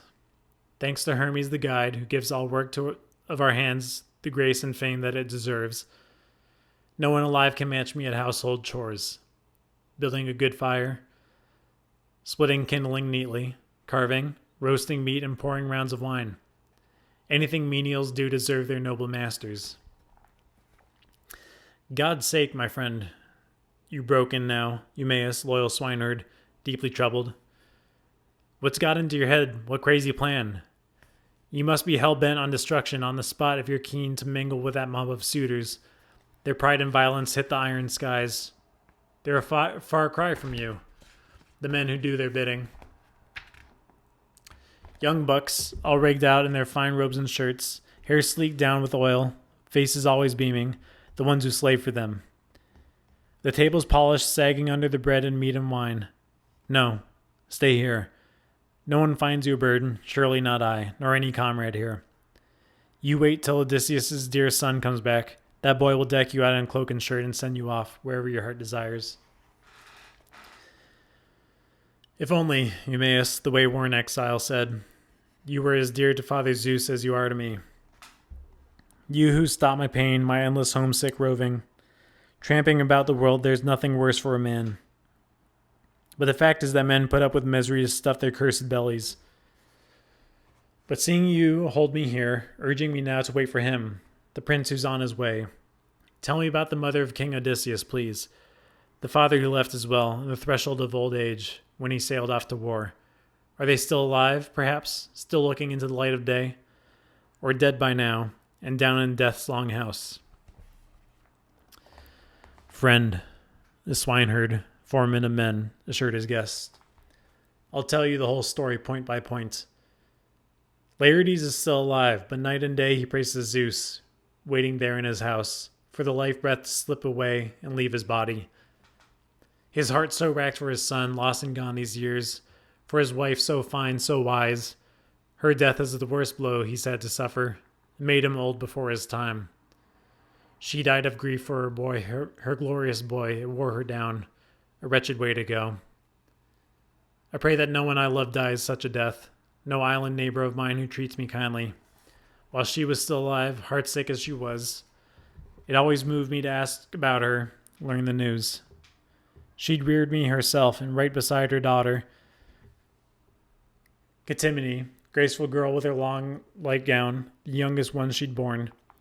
Just the two of us growing up together, the woman tending me almost like her child, till we both reached the lovely flush of youth. Then her parents gave her away in marriage. Yes, to a Samian man, and a haul of gifts they got.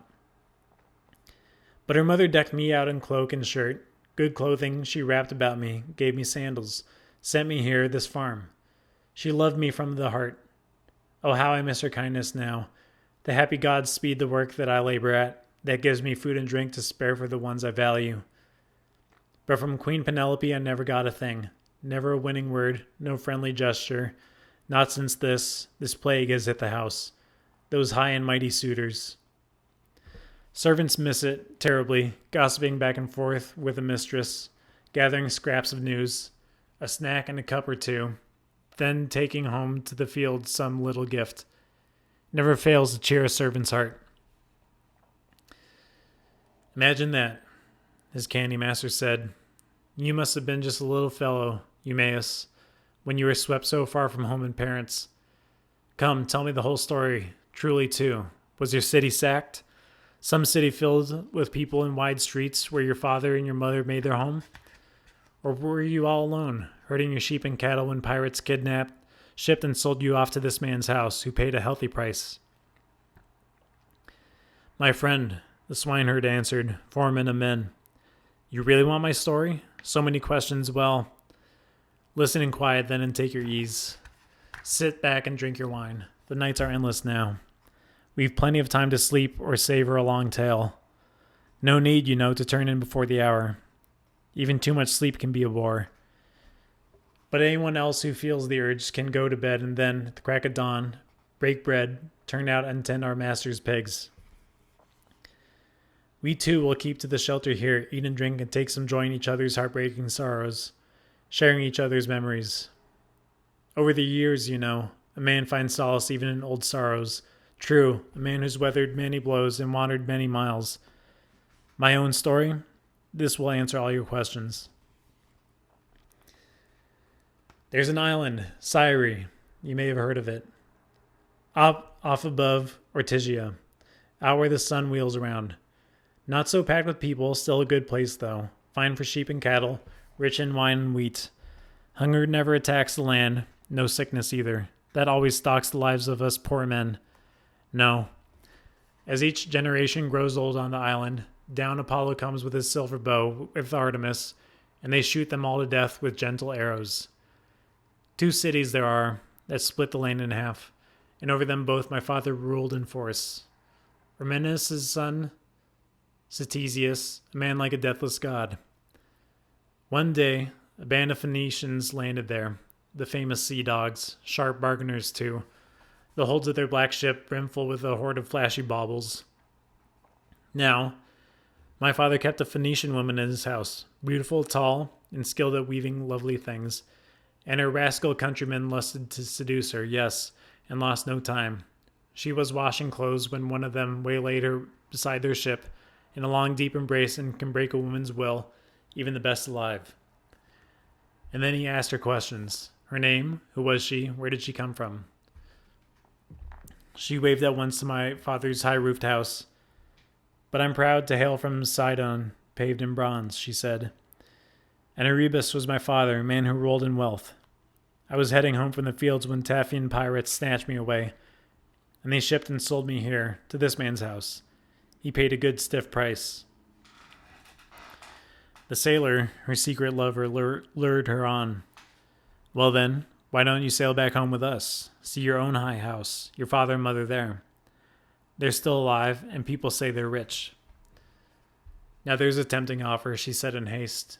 If only you sailors here would swear an oath, you'll land me safe at home without a scratch. Those were her terms, and once they vowed to keep them and swore their oaths they'd never do her harm, the woman hatched a plan. Now not a word. Let none of your shipmates say a thing to me, meeting me on the street or at the springs. Someone might go running off to the house and tell the old king. He'd think the worst, clap me in cruel chains and find a way to kill you. So keep it a secret, down deep. Get on with buying your home cargo quickly. But once your holds are loaded up with goods, then fast as you can, you send the word to me over there at the palace.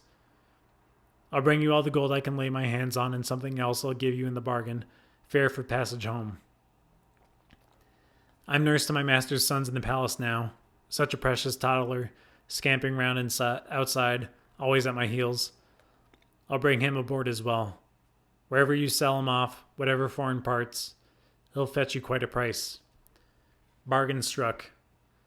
Back the woman went to our lofty halls,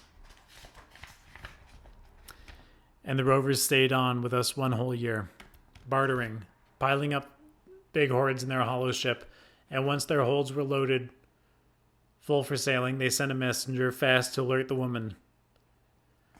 This crafty bandit came to my father's house, dangling a golden choker linked with amber beads, and while the maids at hall and my noble mother kept on fondling it, dazzled, feasting their eyes and making bids, he gave a quiet nod to my nurse. He gave her the nod and slunk back to his ship. Grabbing my hand, she swept me through the house, and there in the porch she came on cups and tables, left by the latest feasters, father's men of council just gone off to the meeting grounds for full debate. And quick as a flash, she snatched up 3 goblets, tucked them into her bosom, whisked them off, and I tagged along, lost in all my innocence. The sun sank, the roads of the world grew dark, and both on the run, we reached the bay at once, where the swift Phoenician ship lay set to sail. Handing us up on board, the crewmen launched out on the foaming lanes, and Zeus sent wide astern. 6 whole days we sailed, 6 nights, non-stop, and then, when the god brought on the 7th day, Artemis showering arrows came and shot the woman. Headfirst into the bilge she splashed like a diving tern, and the crewmen heaved her body over. A nice treat for the seals and fish, but left me all alone, cowering, sick at heart. Until at last, the wind and current bore us on to Ithaca, here where Laertes bought me with his wealth, and so I first laid eyes on this good land. And royal King Odysseus answered warmly, Eumaeus, so much misery. You've moved my heart deeply with your long tale. Such pain, such sorrow, true. But look at the good fortune Zeus sends you, hand in hand with the bad. After all your toil, you reach the house of a decent, kindly man who gives you all you need in meat and drink. He's seen to that, I'd say. It's a fine life you lead, better than mine. I've been drifting through cities up and down the earth, and now I've landed here. So guest and host confided through the night until they slept. A little at least, not long. Dawn soon rose and took her golden throne. That hour, Telemachus and his shipmates raised the coasts of the home. They struck sail and lowered the mast smartly, rowed her into a mooring under oars. Out went the bowstones, cables fast astern. The crew themselves swung out in the breaking surf. They got a meal together and mixed some ruddy wine. And once they'd put aside desire for food and drink, clear-headed Telemachus gave the men commands. Pull our black ship round to the city now. I'm off to my herdsmen and my farms. By nightfall, once I've seen to my holdings, I'll be down in town. In the morning I'll give you wages for the voyage, a handsome feast of meat and hearty wine. The seer Theoclymenus broke in quickly. Where shall I go, dear boy? Of all the lords in rocky Ithaca, whose house shall I head for now? Or do I go straight to your mother's house and yours? Surely in better times, discreet Telemachus replied, I would invite you home. Our hospitality never fails, but now I fear it could only serve you poorly. I'll be away, and mother would never see you. She rarely appears these days, what with those suitors milling in the hall. She keeps to her upper story, weaving at her loom. But I'll mention someone else you might just visit. Eumaeus, wise Polybus's fine, upstanding son. He's the man of the hour. Our island people look on him like a god. The prince of suitors, hottest to wed my mother, sees my father's powers. But God knows, Zeus up there in his bright Olympus, whether or not that wedding day arrives. He'll bring the day of death on all their heads. At his last words, a bird flew past on the right, a hawk, Apollo's wind-swift herald, tight in his claws, a struggling dove. And he ripped its feathers out, and they drifted down to earth between the ship and the young prince himself. The prophet called him aside, clear of his men, and grasped with his hand, exclaiming, Look, Telemachus, the will of God just winged that bird on your right. Why, the moment I saw it here before my eyes, I knew it was a sign. No line more kingly than yours in all of Ithaca. Yours will reign forever. If only, friend, alert Telemachus answered, all you say comes true. You'd soon know my affection, know my gifts. Any man you meet would call you blessed. He turned to a trusted friend and said, Piraeus, son of Clydius, you are the one who's done my bidding, more than all the other friends who sailed with me to Pylos. Please take this guest of mine to your own house. Treat him kindly, host him with all the good will till I can come myself. Of course, Telemachus, Piraeus, the gallant spearman, offered warmly. Stay up country just as long as you'd like. I'll tend the man. He'll never lack a lodging. Piraeus boarded ship and told the crew to embark at once and cast off cables quickly. They swung aboard and sat to their oars in ranks. Telemachus fastened rawhide sandals on his feet and took from the decks his rugged bronze-tipped spear. The men cast off, pushed out and pulled for town as Telemachus ordered, King Odysseus' son. The prince strode out briskly, legs speeding him on till he reached the farm where his great droves of pigs crowded their pens, and the loyal swineherd often slept beside them, always the man to serve his masters well. Book 16. Father and Son.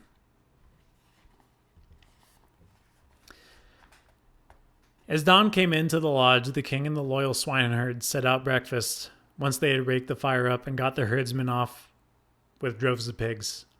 And now Telemachus, the howling dogs went nuzzling up around him, not a growl as he approached. From inside, Odysseus noticed the pack's quiet welcome, noticed the light tread of footsteps too, and turned to Eumaeus quickly, winged a word. Eumaeus, here comes a friend of yours, I'd say. Someone you know, at least. The pack's not barking. Must be fawning around him. I can hear his footfall.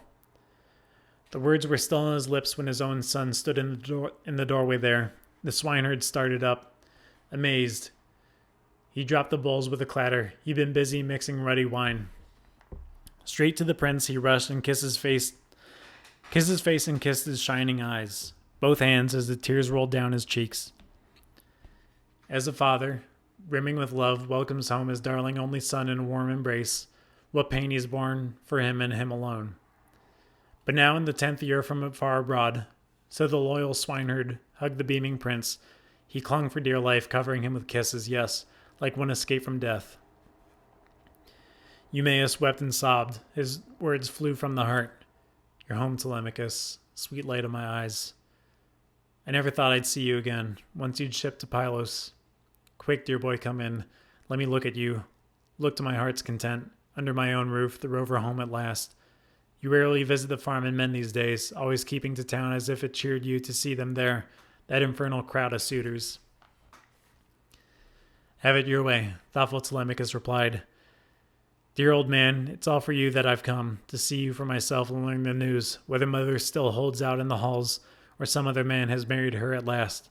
And Odysseus's bed, I suppose, is lying empty, blanketed now with filthy cobwebs. Surely, the 4 men of men responded.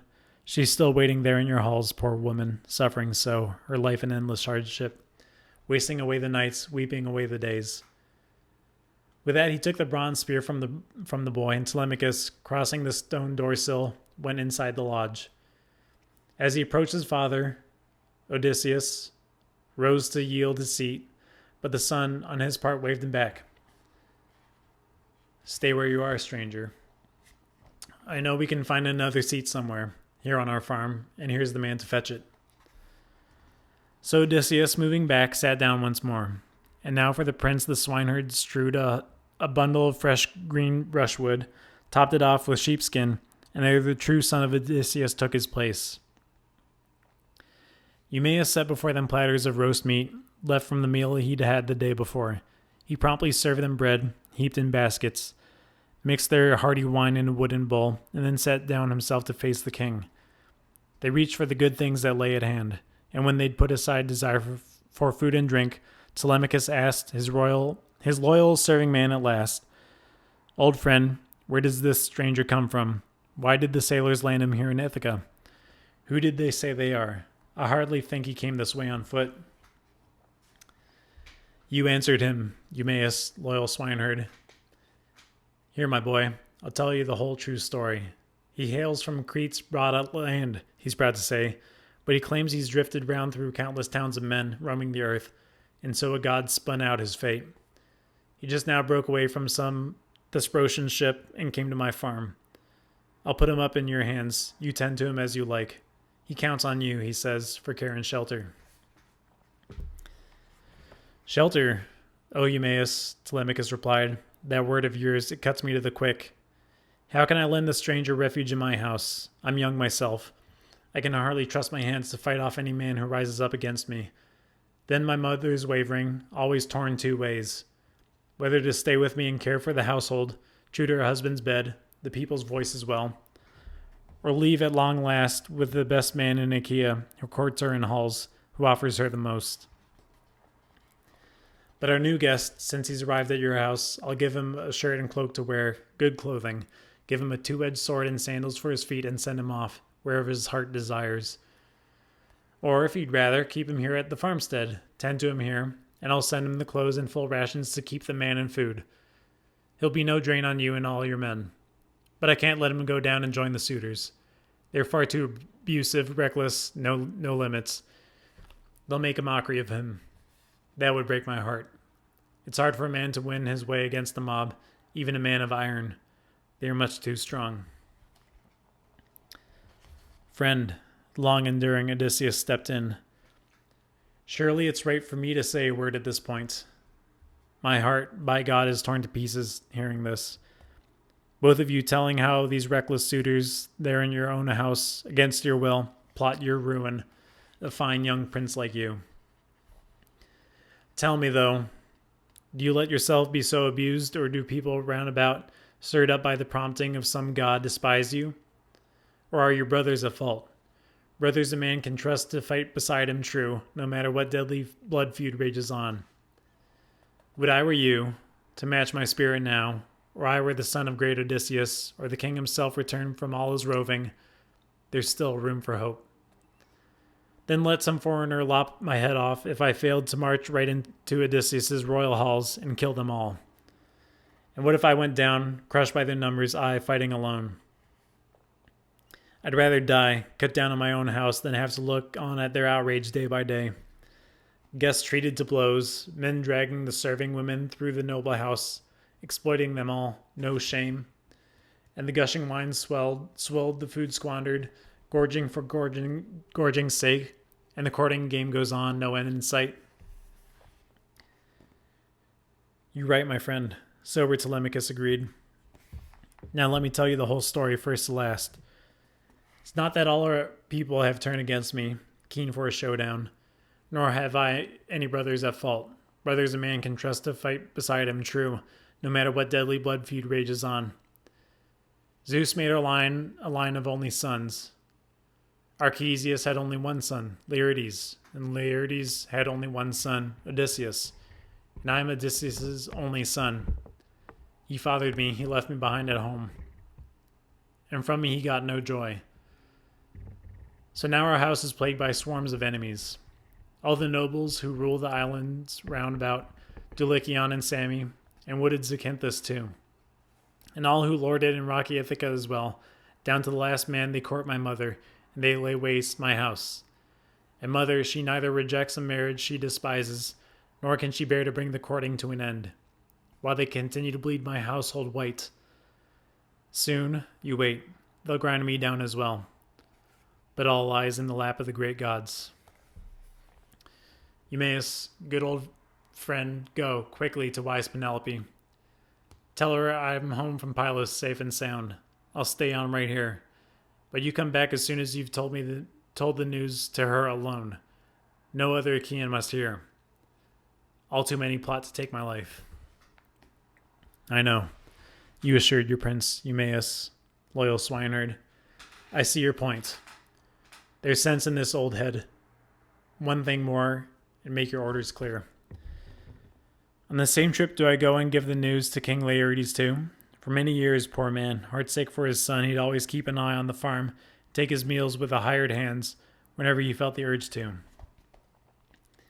Now from the day you sailed away to Pylos, not a sip or a bite he's touched, they say, not as he did before. And his eyes are shut to all the farmyard labors.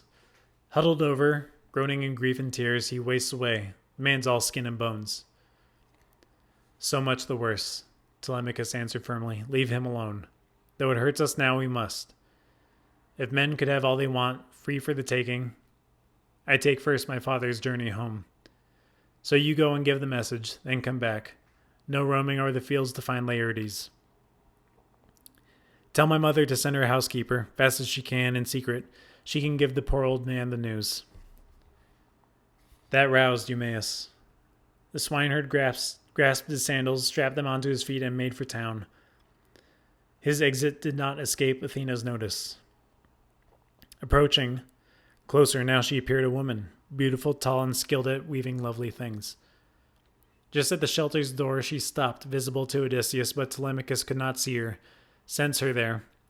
The gods don't show themselves to every man alive. Odysseus saw her, so did the dogs. No barking now. They whimpered, cringing away in terror through the yard. She gave a sign with her brows. Odysseus caught it. Out of the lodge he went and passed the high stockade and stood before the goddess. Athena urged him on. Royal son of Laertes, Odysseus, old campaigner, now is the time. Now tell your son the truth. Hold nothing back, so the two of you can plot the suitor's doom, and then set out for town. I myself won't lag behind you long. I'm blazing for a battle. Athena stroked him with her golden wand. First she made the cloak and shirt on his body, fresh and clean, then made him taller, supple, young. His ruddy tan came back. The cut of his jawline firmed, and a dark beard clustered black around his chin. Her work complete, she went her way once more, and Odysseus returned to the lodge. His own son gazed at him, wonder-struck, terrified too, turning his eyes away suddenly. This must be some god, and he let fly with a burst of exclamations. Friend, you're a new man, not what I saw before. Your clothes, they've changed, even your skin has changed. Surely you are some god who rules the vaulting skies. Oh, be kind, and we will give you offerings. Gifts of hammered gold to warm your heart. Spare us, please, I beg you. No, I'm not a god. The long-enduring, great Odysseus returned. Why confuse me with one who never dies? No, I am your father. The Odysseus you wept for all your days.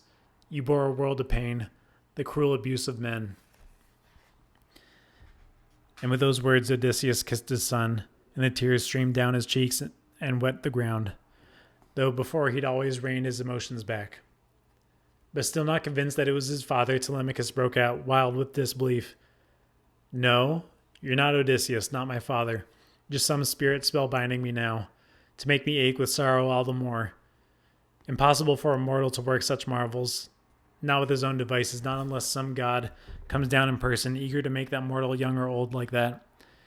Why, just now you were old and wrapped in rags, but now look, you seem like a god who rules the skies up there. Telemachus, Odysseus, man of exploits, urged his son. It's wrong to marvel, carried away in wonder so, to see your father here before your eyes. No other Odysseus will ever return to you.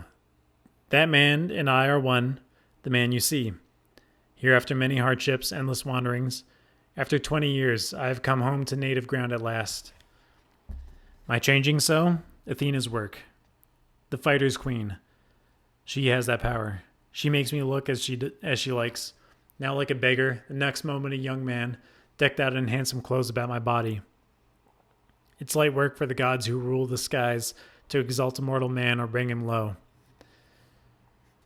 At that, Odysseus sat down again, and Telemachus threw his arms around his great father, sobbing uncontrollably as the deep desire for tears welled up in both.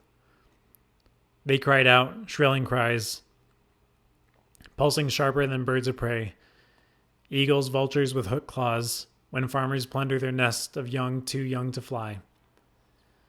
Both men so filled with compassion, eyes streaming tears, and now the sunlight would have set upon their cries if Telemachus had not asked his father all at once, "What sort of ship, dear father, brought you here, Ithaca, at last? Who did the sailors say they are? I hardly think you came back home on foot." "So long in exile," great Odysseus replied. "Surely, my son, I'll tell you the whole story now. Phaeacians brought me here, the famous sailors who ferry home all men who reach their shores. They sailed me across the sea in their swift ship. They set me down in Ithaca, sound asleep, and gave me glittering gifts, bronze and hordes of golden robes.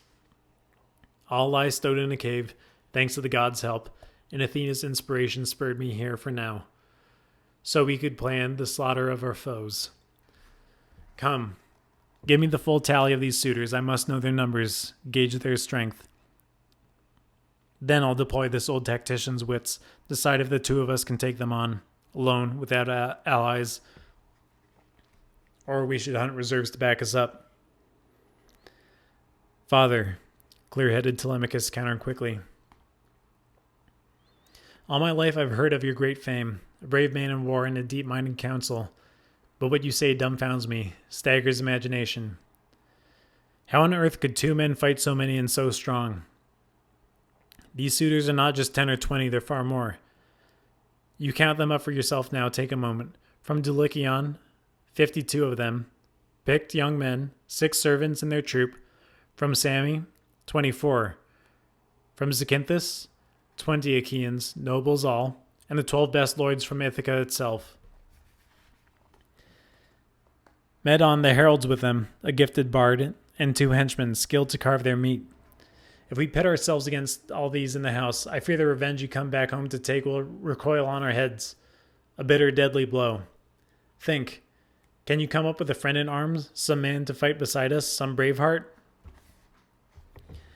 "Let me tell you," the old soldier said. "Bear it in mind now, listen to me closely. Think, will Athena flanked by Father Zeus do for the two of us? Or shall I rack my brains for another champion?" Telemachus answered shrewdly, full of poise. "2 great champions, those you name, it's true. Off in the clouds they sit, and they lord it over gods and mortal men." "Trust me," his seasoned father reassured him. "They won't hold off long from the cries and clash of battle, not when we and the suitors put our fighting strength to proof in my own halls. But now, with daybreak, home you go and mix with that overbearing crowd. The swineherd will lead me into the city later, looking old and broken, a beggar once again. If they abuse me in the palace, steel yourself. No matter what outrage I must suffer, even if they drag me through our house by the heels and throw me out or pelt me with things they hurl. You just look on, endure it. Prompt them to quit their wild, reckless ways. Try to win them over with friendly words. Those men will never listen. Now the day of doom is hovering at their heads. One more thing. Take it to heart, I urge you. When Athena, queen of tactics, tells me it's time, I'll give you a nod.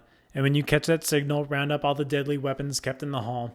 Stow them away upstairs in a storeroom's deep recess, all the arms and armor, and when the suitors miss them and ask you questions, put them off with a winning story. I stowed them away, clear of the smoke, a far cry from the arms Odysseus left when he went to Troy, fire-damaged equipment, black with reeking fumes. And a god reminded me of something darker too. When you're in your cups, a quarrel might break out. You'd wound each other, shame your feasting here, and cast a pall on your courting. Iron has powers to draw a man to ruin.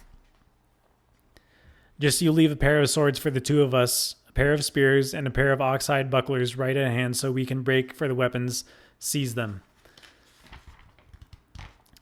Then Athena, Zeus in his wisdom, they will daze the suitors' wits.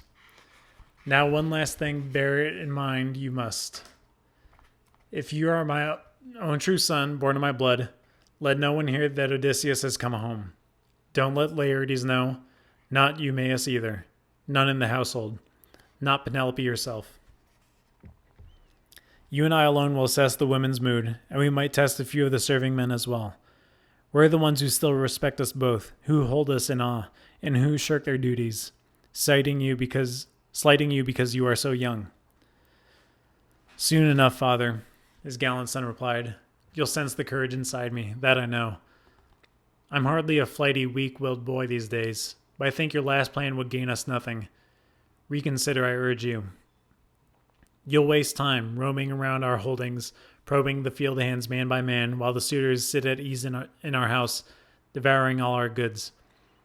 Those brazen rascals never spare a scrap, but I do advise you to sound the women out, who are disloyal to you, who are guiltless. The men, I say no testing them farm by farm. That's work for later, if you have really seen a sign from Zeus whose shield is storm and thunder. Now as father and son conspired, shaping plans, the ship that brought the prince and shipmates back from Pylos was just approaching Ithaca, home port. As soon as they put into the harbor's deep bay, they hauled the black vessel up onto dry land, and eager deckhands bore away their gear, and rushed the priceless gifts to Clytius's house. But they sent a herald onto Odysseus's hall at once to give the news to thoughtful, cautious Penelope that Telemachus was home, just up country now, but he told his mates to sail across the port, so the noble queen would not be seized with fright and break down in tears. And now those two men met, herald and swineherd, both out on the same errand, to give the queen the news. But once they reached the house, the royal king, their herald, strode up into the serving women's midst and burst out. Your beloved son, my queen, is home at last. Eumaeus, though, bending close to Penelope, whispered every word that her dear son entrusted him to say. Message told in full, he left the halls and precincts, heading for his pigs. But the news shook the suitors, dashed their spirits. Out of the halls they crowded past the high-walled court, and there before the gates they sat in council. Polybus's son, Eumaeus, opened up among them. Friends, what a fine piece of work he's carried off. Telemachus, what insolence. And we thought his little jaunt would come to grief. Up now, launch a black ship, the best we can find, muster a crew of oarsmen, row the news to our friends in ambush fast, bring them back at once.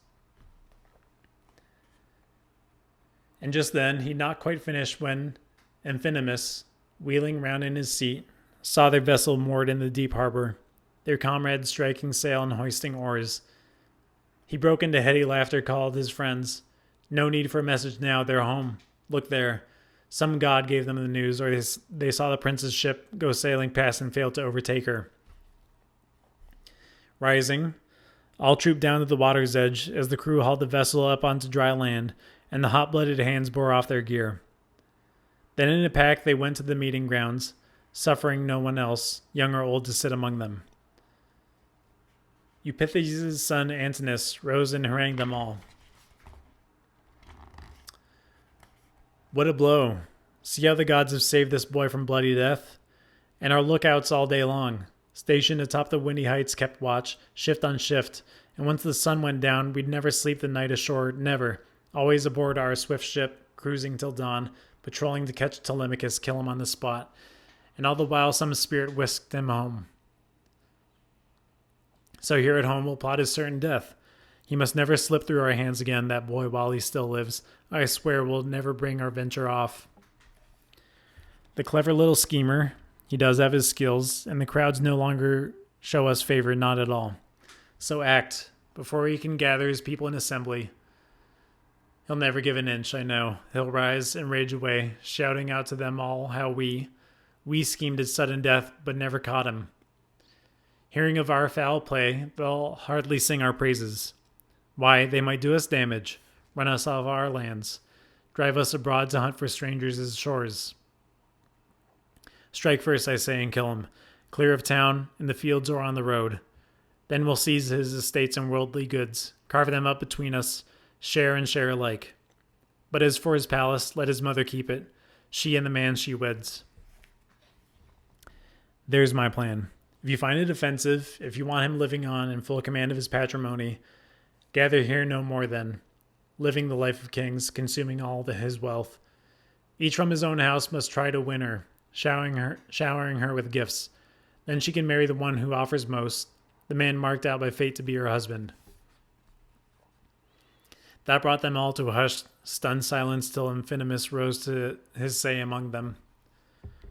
The noted son of Nisus, King Odysseus' grandson, the chief who led the suitors from Dulichion, land of grass and grains, and the man who pleased Penelope the most, thanks to his timely words and good clear sense.